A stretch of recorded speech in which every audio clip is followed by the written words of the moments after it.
यह ब्राह्मण जीवन जैसे ही हम अपनाते हैं तो एक के बाद एक प्रश्न हमारे सामने आ जाते हैं। जैसे उस दिन बाबा कह रहे थे कि बच्चे, जैसे ही तुम बाप की गोद लेते हो वैसे ही माया तुम्हारा सामना और ज़्यादा करती है। यदि कोई गोद नहीं लेता है, माना एडॉप्टेड ब्रह्मा कुमार कुमारी नहीं बनता है, तो माया इतने परीक्षाएं नहीं लाती हैं, या यूं कहें कि जीवन में इतने विघ्न नहीं आते हैं। विघ्न आना बहुत ज़रूरी है, क्योंकि एक दिन बाबा मुरली में कह रहे थे, बच्चे किसी विद्यार्थी को बिना परीक्षा के ही उसको पास किया जाए, ये कोई बड़ी बात नहीं है, इससे कोई फ़ायदा होने वाला नहीं है। प्रश्न होंगे तो ही उत्तर मिलेंगे, अर्थात समस्याएं होंगे तो ही समाधान का अनुभव होगा, और विघ्न आएंगे तभी हम विघ्न विनाशक बनेंगे। तो ऐसे हमारे ब्रह्मा कुमार कुमारी बनने के साथ ही मैंने अनुभव किया है, विघ्न हमारे सामने आते जाते हैं। जब मैं बाबा का बच्चा बना तो सबसे पहले जो विघ्न आया वो बाहर की दुनिया से आता है। बाहर के लोग ये कहते नजर आते हैं, इसको क्या हो गया, ये कैसा था, कैसा हो गया, इसका तो दिमाग ही चकरा गया है, ये अब पागल है। ऐसी ऐसी बातें हमको सुनने को मिलती हैं। ये बाहरी दुनिया के विघ्न जैसे हमारे जीवन में आते। कई बार घबरा करके हम लोग इस ज्ञान के जीवन से भागंते हो जाते हैं, परंतु यदि हम इसमें अंगद के समान स्थिर होकर के रहेंगे तो मेरा विश्वास है कि हम एक विजयी आत्मा बन जाएंगे। ऐसे विघ्न बाहर की दुनिया से जब आना कम होता है या बंद हो जाता है तो हमारे परिवार वाले हमें विघ्न डालते हैं। लौकिक परिवार वाले, पहला विघ्न उनका ये होता है कि शादी कर लो, पढ़ाई पूरी कर लो, तब कुछ सोचेंगे। परंतु देखा गया है और फिर ये भी कहा जाता है कि नहीं, हमारी जाति ये है, हमारा जो लौकिक ध्यान है, ध्यान का मार्ग है, या ईश्वर के बारे में सोच है, वो अलग है। जैसे मेरे लिए एक विघ्न बन गया कि हम लोग लौकिक में वैष्णव थे, जब हम शिव बाबा कहने लग गए तो मेरे जो संस्कृत का गुरु था उसके पेट में जैसे आग लग गई। वो चिल्लाने लग गए, ये क्या कर रहे हो तुम। तो वो जा कर के लौकिक को बताते, लौकिक वाले चिढ़ जाते हैं। और ऐसे भी उनके पास एक श्लोक है, स्वधर्मे निधनम श्रेयः परधर्मो भयावह। स्वधर्म में मरना अच्छा है, परधर्म में नहीं जाना है। तो ये एक परधर्म माना जाता रहा है। तो घर वालों का खान पान के पीछे भी बहुत विघ्न होता है। कई बार हमने देखा है, कई माताएं अपने पति को ज्ञान में न चलने देने के लिए, कभी ऐसे ऊपर में लहसुन दिखाई देता है ना, तो वो लोग लहसुन को घिस करके दाल में डाल करके खिला देते हैं। तो ऐसे भी होता है। और वो सबसे बड़ा विघ्न, यदि हम गृहस्थी हैं तो विकार का आता है। तो विकार के लिए तो दुनिया बनी है, ऐसा समझते हैं। विकार में नहीं जाएंगे तो वो समझते हैं जैसे अब बीमारी एक के बाद एक आने लगेगी, क्योंकि ये भी एक बेसिक नीड है। जैसे रोटी कपड़ा मकान है, ऐसे लोग समझते हैं कि विकार भी एक जरूरी है। ऐसे भी बाबा के समय कोर्ट में जो केस चला था वो कंजुगल राइट्स के आधार पर ही चला था, कि जब वो कोई शादी होती है तो विकार उसका मौलिक हक बनता है। तो ऐसी बातें सामने आ जाती हैं गृहस्थ जीवन में हम जब रहते हैं। तो पढ़ाई में जब जीवन हमारी होती है, पढ़ाई करते होते हैं, तो समझते हैं घर वाले कि ये बाबा कर रहा है, ये पढ़ाई में फेल हो जाएगा, ये आगे नहीं बढ़ पाएगा। नौकरी करते हैं तो कहते हैं ये सन्यासी बनेगा, नौकरी छोड़ देगा, घर बार छोड़ देगा। फिर गृहस्थी है तो समझेंगे आज नहीं तो कल ये पत्नी को छोड़ देगा या पत्नी इसको छोड़ देगी। ऐसी ऐसी बातें हम देखते हैं। तो ये एक विघ्न हमारे घर से आता है। जब समझिए हम इससे भी पार हो जाते हैं और वो समझने लगते हैं कि ये अब मानने वाला है नहीं, इसीलिए इसको छोड़ दो, अपनी ज़िंदगी के लिए जो होगा जैसे होगा वो उसको निपटेगा। तो ये एक हमारे को मुक्ति मिल जाती है। दूसरी, अब उसके बाद आता है दैवी परिवार में दैवी परिवार की परीक्षा। तो ये जो परीक्षाएं आती हैं एक के बाद एक हमारे विजय की संकेत है। तो क्योंकि हम जितना अधिक पुरुषार्थ करते हैं, जैसे माया बाबा कहता है बच्चे माया भी रुस्तुम होकर लड़ेगी, रुस्तुम के साथ ही लड़ेगी, डरपोक से क्या माया लड़ सकती है। तो इसीलिए एक के बाद एक विघ्न आने चाहिए मनुष्य के जीवन में, तभी हम विघ्न विनाशक गणेश बन सकते हैं। इसके बाद आप देखेंगे कि हमारे घर से निकल करके व्यक्तिगत जो अंदर है हमारे, वो एक के बाद एक विकार ऊपर निकल आते हैं। हमारे स्वभाव, हमारे संस्कार, हमारी सोच, ये हमारी परीक्षा लेने लगते हैं। तो आप देखेंगे जैसे ही बाबा कहता है बच्चे इतने गंदे गंदे विचार आएंगे जो तुम कभी सोच भी नहीं सकते हो। या बाबा एक दिन मुरली में कह रहा था, आप भई बूढ़े और तृष्णा भई जवान, ये हमारे सामने देखने को मिलता है।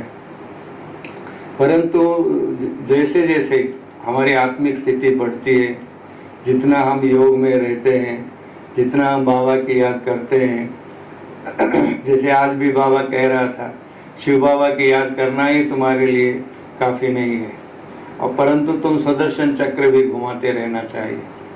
क्यों? क्योंकि ये जो सुदर्शन चक्र है, स्वदर्शन, स्व का दर्शन, आत्मदर्शन, या अपने आप को देखना, इंट्रोवर्टनेस, अंतर्मुखता, कि हम कहाँ तक बढ़े आगे, हमारा पैरामीटर हमारे पास होना चाहिए, हम कल कहाँ थे और आज कहाँ हैं।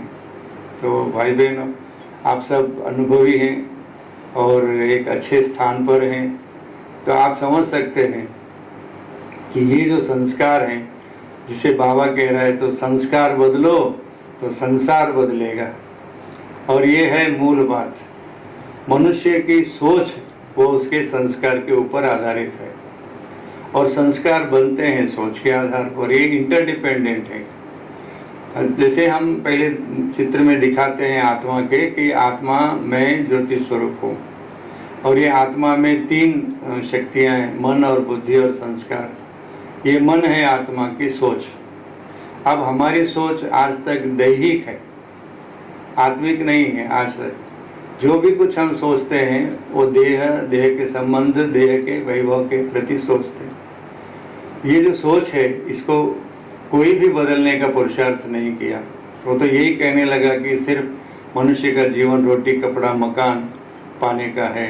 पैदा हुआ, बड़ा, पढ़ा लिखा, सर्टिफिकेट लिया, नौकरी या धंधा किया, कुछ कमाया, कुछ बनाया, जीवन तो बनी नहीं। बस वो समझते हैं यही हमारी जीवन की सफलता है, रोटी कपड़ा मकान बन गया, बस बाल बच्चे पोते पोतियों के बीच में जीवन यापन करना, समझते हैं ये हमारे जीवन की सुंदरता है, संपन्नता है। परंतु अब हमें महसूस हो रहा है कि ऐसी बात है नहीं। जीवन की संपन्नता तब है जबकि उसके जीवन के आधार पर कई जीवन बन जाए, कईयों को जीवदान मिले, कईयों की ये समझ हो कि मेरा जीवन अन्यों के लिए है।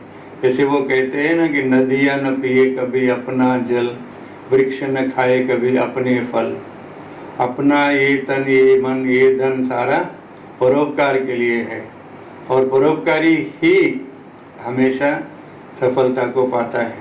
क्योंकि बाबा कहता है एक दे लाख ले। तो ये हमारे जीवन का उद्देश्य होना, परंतु ऐसा हम बनने के लिए कई एक विघ्नों को सामना करना पड़ेगा, ऐसा मैं मानता हूँ। तो मैं ये कह रहा था सोच बदलनी चाहिए। अब बाबा आने के बाद ये जो हम ज्ञान लेते हैं इसके आधार पर हमारी सोच बदलती है, क्योंकि हम पहले देह समझते थे तो देह के लिए सारी मारामारी हुई, और अब जब हमको आत्मा समझते हैं तो आत्मा के लिए ही सारा करना पड़ता है।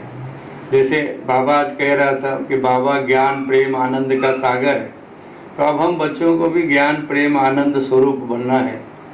तो इसके बनने के बीच में ये देह के सारे बाधाएं आती हैं, विघ्न आते हैं। तो ऐसा एक जीवन हमारा बनना चाहिए कि धीरे धीरे करके विघ्न सारे हट जाए, और ऐसा संभव है। इसके लिए हम देखते हैं करीब करीब 300 दादियाँ दादाएँ हमारे साथ रहे, ये सारे के सारे विघ्नों से पार किए हुए व्यक्ति हैं। मैं ऐसा समझता हूँ, क्योंकि उनके उम्र के हिसाब से हम देखते थे, वो दादी कहलाती थी, वो दादा कहलाते थे। हालांकि अब उनसे भी बड़े बड़े भी हैं, परंतु दादा दादी नहीं बनते हैं।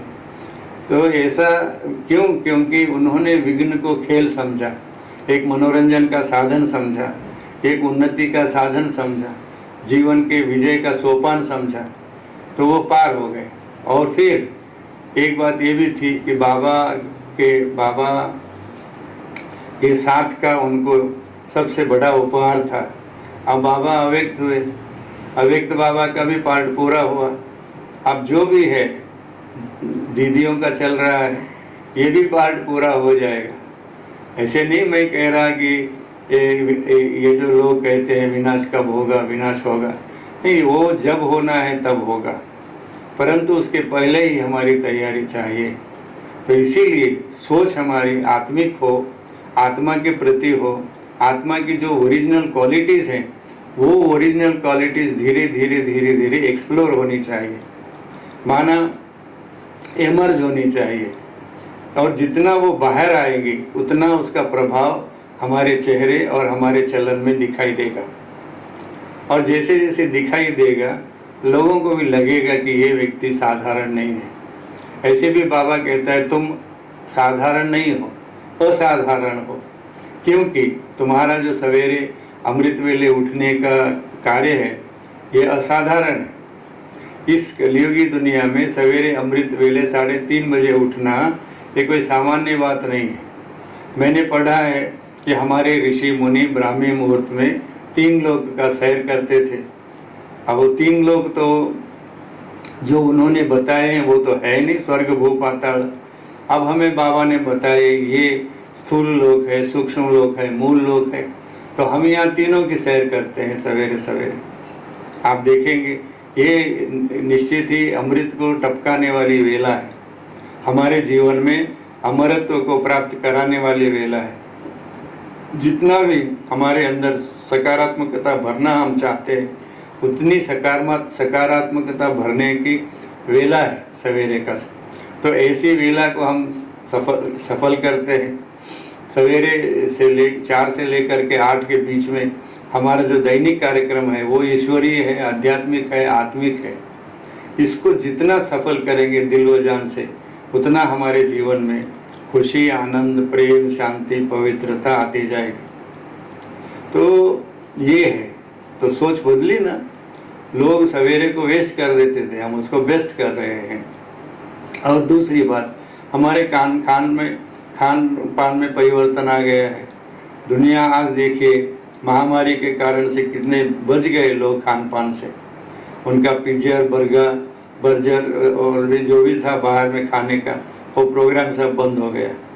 कई होटल्स खाली नज़र आते हैं, कई रेस्टोरेंट्स खाली नज़र आते हैं, क्योंकि हर एक के अंदर एक भय घुस गया। तो मनुष्य को देखिए, प्राण कितने प्यारे हैं। वो यही सोचता है कहीं हम मर न जाए, क्योंकि मनुष्य को लगता है कि हम तो मरना तो है ही है, परंतु मृत्यु जब सामने आके ठहरती है तो उसके डर का कोई आर पार नहीं रहता है। वो बहुत डरता है और किसी भी हालत में जान को बचाने की कोशिश करता है। परंतु बाबा ये कहता है तुम मरने को तैयार हो, मरना तेरी गली में, जीना तेरी गली में। बच्चों को है, बच्चे ये मरना एक खेल है, तुम समझते हो हम ये पुराना शरीर छोड़ करके नया लेंगे। ये हमारी सोच बदली ना, दुनिया के बारे में, जीवन के बारे में और भविष्य के बारे में। लोग तो ये समझते हैं मरने के बाद स्वर्ग में जाएंगे, और बाबा कहता है स्वर्ग तो देखा ही नहीं, इनको मालूम भी नहीं कि ये स्वर्ग है क्या। अब हमको पता है स्वर्ग आने वाला है, उस आने वाले स्वर्ग में हम जा कर के राज्य करेंगे, इसके लिए अब मेहनत करनी है। तो ये हमारे अंदर बात जम करके बैठ गई है मन, बुद्धि और चित्त में कि हम स्वर्ग में जाने वाले हैं, तो स्वर्ग के दैवी गुणों को भी धारण करना है, करना भी है। आज बाबा कह रहा था कराना भी है, पढ़ना भी है, पढ़ाना भी है। तो ऐसी एक जीवन शैली हमारी होनी चाहिए। तो हमारी सोच बदलती है, सोच के साथ ही साथ हमारी निर्णय शक्ति बदलती है। हमारी निर्णय शक्ति इतनी स्ट्रांग होती है, किसी भी नए व्यक्ति की बाहर की दुनिया में सोचते ही रहते हैं लोग कि हम ऐसे अच्छा करना चाहिए, अच्छा बनना चाहिए, सत्य बोलना चाहिए, प्रेम से व्यवहार करना चाहिए, निस्वार्थ जीवन होना चाहिए करते, परंतु बन नहीं पाते, क्योंकि दृढ़ निश्चय नहीं होता है अपने ही संकल्पों को साकार करने का। अब बाबा हमारे संकल्पों को साकार करने की माना हमारी सोच को निर्णय में बदलने की शक्ति देता है। अब जब हम निर्णय ले लेते हैं कि हमको करना है, सो करना है, कर रहे हैं, तो सेवा। तो इसके बाद वो सोच और निर्णय हमारे संस्कार में धीरे धीरे बसती जाती है, और जैसे ही संस्कार हमारे बनते जाते हैं तो वही हमारी सोच को फिर और बल देते हैं, क्योंकि हम जो सोचते हैं वो हमारे संस्कार के आधार पर ही सोचते हैं, और संस्कार पुरातन है, और अब हमारे संस्कार नवीनतम होने चाहिए, जो कल तक हमने नहीं किए, न हमको किसी ने सिखाया। ऐसे संस्कार हमारे अंदर अभी भरने होंगे। तो ये संस्कारों की बात है। इसके बाद हमारी विजय पताका लहराएगी और हम निर्विघ्न बन पाएंगे। तो संसार बदलेगा कब? जबकि हमारे संस्कार बदलेंगे। तो बदलने की प्रक्रिया बहुत हद तक हम पार कर चुके हैं, थोड़ी बची है, वो भी पार हो जाएंगे। जब हम निर्विघ्न बनते हैं तो हमारा जीवन निर्विघ्न हुआ, तो हमारे परिवार का जीवन भी निर्विघ्न होगा, चाहे लौकिक भी है। क्यों? क्योंकि हमारी परिपक्वता, हमारी संपन्नता हमारे घर वालों को भी बल देती है, ऐसा मैं मानता हूँ। जो नहीं मानने वाला है घर में, वो भी मानने लग जाएगा। उसके बाद आप देखेंगे घर से बदलाव जो आता है वो धीरे धीरे कर करके समाज में आएगा। जहाँ हमारे 4-5 केंद्र, 50-60 केंद्र, 100-200 केंद्र, आज जा कर के लाखों केंद्र सारे विश्व में हैं, छोटे बड़े, रजिस्टर्ड अनरजिस्टर्ड। घर में व्यक्तिगत रीति से बाबा की सेवा हम बच्चे करते हैं। तो ऐसे ये विश्व में भी विघ्न टल जाएंगे। आज ये महामारी आई है, इसमें डरने की कोई बात नहीं है। हम बाबा बैठा है और हमारी सात्विक सतोप्रधान सकारात्मक जीवन शैली है, इसीलिए घबराना नहीं चाहिए। क्योंकि आज प्रिंट मीडिया, इलेक्ट्रॉनिक मीडिया या लोग भी बार बार वही बोलते हैं, तो लोग घबरा जाते हैं। लॉकडाउन के कारण से भी घबरा जाते हैं। नहीं, घबराना नहीं है कोई। ये जो आई है बीमारी, ऐसी बीमारियां इसके पहले भारत में और विश्व में कई बार आ चुकी हैं।